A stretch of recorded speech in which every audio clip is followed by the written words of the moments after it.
Veamos las distintas ecuaciones del plano. Antes de verlas, vamos a ver un plano. Está definido por un punto, un vector y otro vector.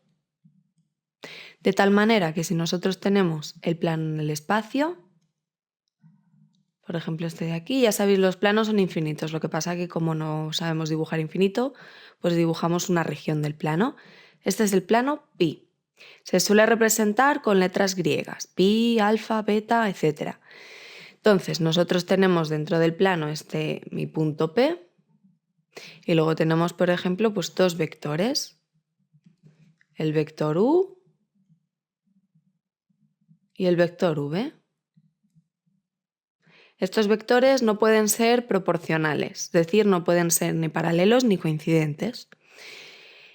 Pues nada, dado el punto y dos vectores, siempre podremos obtener un plano. Luego, dados los datos que tengamos, independientemente necesitamos siempre un punto y dos vectores.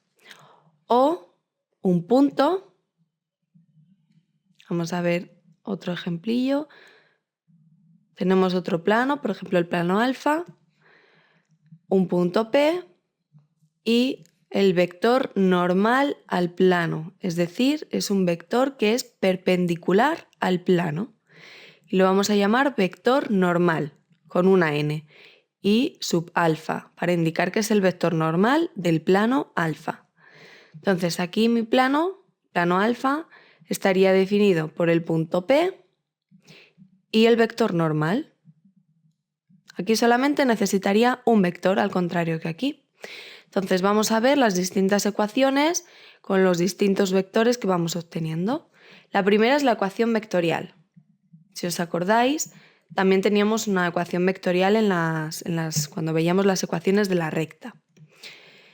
Bien, pues eso es cada punto x y z lo podemos obtener con las coordenadas del punto P, P1, P2 y P3, y luego más una constante, una variable, perdón, un parámetro, lambda por ejemplo, por las coordenadas del vector u, que es u1, u2 y u3, y más otro parámetro, dado que tenemos otro vector, necesitamos otro parámetro. Hasta aquí, si os fijáis, es la ecuación de la recta en forma vectorial. Bueno, pues ponemos otro parámetro, por ejemplo, t, por las coordenadas del vector v. Esta sería mi ecuación vectorial. La siguiente ecuación que vamos a ver son las paramétricas. Se obtienen exactamente igual que las paramétricas de la recta. Lo que hacíamos era igualar coordenada a coordenada. Es decir, aquí tenemos tres coordenadas, que son la x, la y y la z, y las vamos a igualar a sus correspondientes coordenadas. X, que es la primera, pues tenemos que igualar. De aquí la primera coordenada es P1, más aquí la primera coordenada es U1 por lambda, luego U1 por lambda, y más la primera coordenada del vector V, que es V1 por T. Para I lo mismo, segunda coordenada, P2 más segunda coordenada de U por lambda más segunda coordenada de V por T. Y para Z, pues ya las que quedan, que es P3 más U3 por lambda más V3 por T.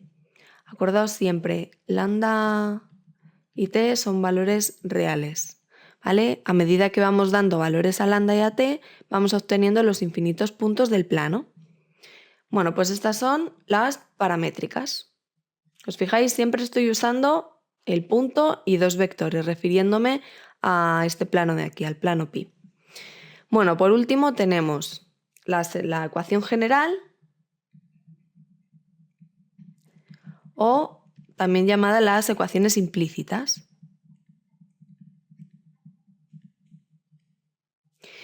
Vamos a llamarlo siempre ecuación general, al contrario que en la recta que teníamos las ecuaciones implícitas o cartesianas, las llamábamos siempre implícitas, pues aquí vamos a llamar ecuación general. ¿Cómo obtenemos esta? Si os fijáis, aquí voy a pasarme las coordenadas del punto a la izquierda. Entonces tengo x menos P1 es igual a U1 lambda más V1 t.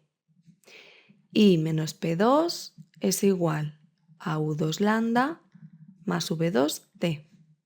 Y Z menos P3 es igual a U3 lambda más V3 t. Simplemente, repito, me pasa las coordenadas del punto a la izquierda. Ahora lo que voy a hacer es ponerlo en vector. Como estas eran primeras coordenadas, estas segundas y estas terceras, voy como a ir para atrás. En vez de ir de aquí a aquí, voy a ir de aquí arriba. Luego me queda el vector en la izquierda, son estas tres coordenadas, que es x menos P1 y menos P2 y z menos P3, que es igual a lambda. Voy a unir ya también el lambda con U1, U2 y U3 más T, V1, V2 y V3. Si os fijáis, es, repito, como si tuviese la ecuación vectorial, salvo que el punto lo he pasado restando aquí estas tres coordenadas, x y z. Bien, si os fijáis, aquí tengo un vector. Este es mi vector x. Este es mi vector u. Y este es el vector v. Y aquí tengo dos parámetros, lambda y t. Si os acordáis de la combinación lineal, esto es que el vector x se puede expresar como combinación lineal de los vectores u y v. Luego, esto quiere decir que el vector x, u y v son linealmente dependientes, ya que lambda y t no van a ser cero. Luego, si son linealmente dependientes, el rango de la matriz formada por estos vectores, puestos en filas, por el vector x, por el vector u y por el vector v, tiene que ser 2.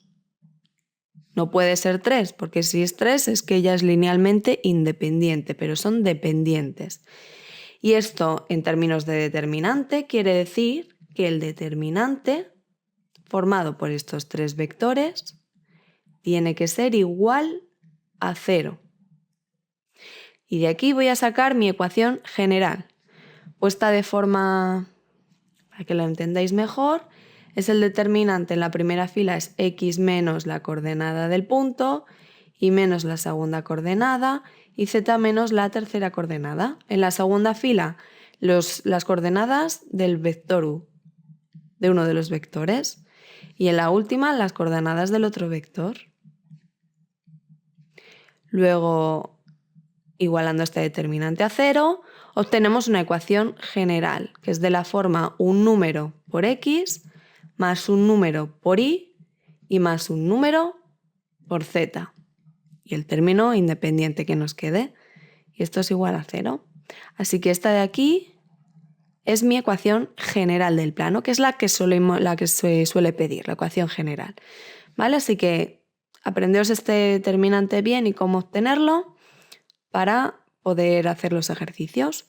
Y por último, refiriéndome a este de aquí, al vector normal del plano, estos coeficientes, este a, este b y este c, son los coeficientes, son las coordenadas, mejor dicho, de ese vector normal. Luego, que en vez de darnos el plano, bueno, en vez de tener que determinar el plano que pasa por un punto y por dos vectores, nos piden determinar el plano que pasa por un punto P y cuyo vector normal es esta n, directamente ya tenemos estos coeficientes, pasamos directamente a esta ecuación de aquí. Así que hasta aquí lo tendríamos. Esa A, la B y la C son las coordenadas del vector n, las tendríamos. Y para hallar D lo que hacemos es meter las coordenadas del punto P aquí, en X, en Y y en Z. Metemos aquí P1, P2 y P3. Es decir, obligamos a este plano a que pase por este punto. Y con eso obtenemos lo que vale D y ya está. Y luego volvemos a escribir ya la ecuación general del plano con el valor de D.